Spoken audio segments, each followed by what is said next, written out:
எல்லாம் புகழும் இறைவனுக்கே. அஸ்ஸலாமு அலைக்கும். ஒரு சின்ன கருத்து, சரியா? ஆனா ஏத்துக்கணும். நீங்க என்ன பண்றீங்கன்னாக்கா,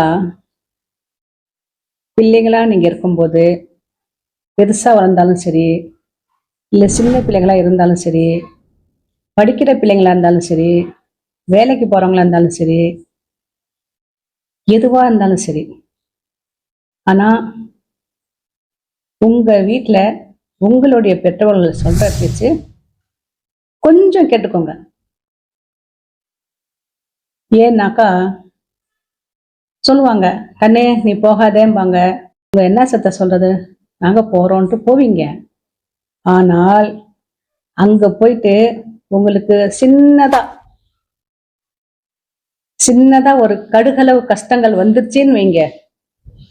ஆனா அந்த முதலிடமா நிக்கிறது யாருனாக்கா உங்களுடைய பெற்றவர்கள் தான். சரியா? அதுக்காக நீங்க போய் கஷ்டப்படுறதை விட நீங்க போறதுக்கு முதல்ல அவங்க சொல்றாங்கல்ல, அது நீங்க கொஞ்சம் கேட்டுக்கலாமே. சரியா?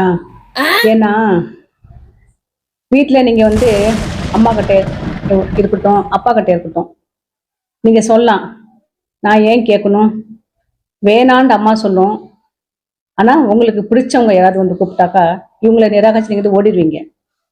அப்படி இல்லை, உங்களை பெற்றவங்கள நீங்க சல்லுன்னு விழுவீங்க. ஆனா நீங்க ஒரு வார்த்தை விழுந்துட்டு போயிடுவீங்க. ஆனா அன்னைக்கு முழுக்க அந்த வீட்டுல அந்த பேரண்ட்ஸு, நான் என்ன சொன்னேன், நான் என்ன செஞ்சேன், இன்னைக்கு ஏன் பையன் இப்படி சொல்லிட்டான், இன்னைக்கு ஏன் பொண்ணு இப்படி பண்ணிருச்சு, அன்னைக்கு முழுக்க கவலையோட இருப்பாங்க. நீங்க திரும்ப நீங்க சாப்பிட்டீங்களா இல்லையா, உங்ககிட்ட எப்படி பேசணும் பயந்து பேசுவாங்க. அதுக்கு காரணங்கள் நீங்க இருக்கக்கூடாது. போகும்போது ஜஸ்ட் மா நான் போயிட்டு வரேன், சும்மா கொஞ்சம் புன்னகை, நிறைய வேணாம். என்ன கஷ்டங்கள் இருந்தாலும் அந்த பெத்தவங்க கிட்ட நான் போயிட்டு வரமான்ட்டு சிறு புன்னைகளோட நீங்க போங்க. அன்னைக்கு நீங்க வர்ற வரையிலும் அவங்க புன்னைகளோட இருப்பாங்க, சிரிச்ச முகமா இருப்பாங்க. அச்சோ என் பிள்ளை என்கிட்ட சொல்லிட்டு போயிடுச்சு. ஆனா நீங்க சொல்லாத போனீங்கன்னு வைங்கள, ஆனா உங்களுக்கு கஷ்டங்கள் வரும் பாருங்க. அந்த பெத்த ஒவ்வொரு துடிக்கிற துடிப்பு பாருங்க, ரொம்ப கஷ்டமா இருக்கும். அந்த கஷ்டங்கள் வேணாம் கண்ணுங்களா உங்களுக்கு. நல்லபடியா பெத்தவங்க சொல்ற மாதிரி கொஞ்சம் கேட்டுக்கோங்க. நல்லதுதான் செய்வாங்க, கெட்டது செய்ய மாட்டாங்க.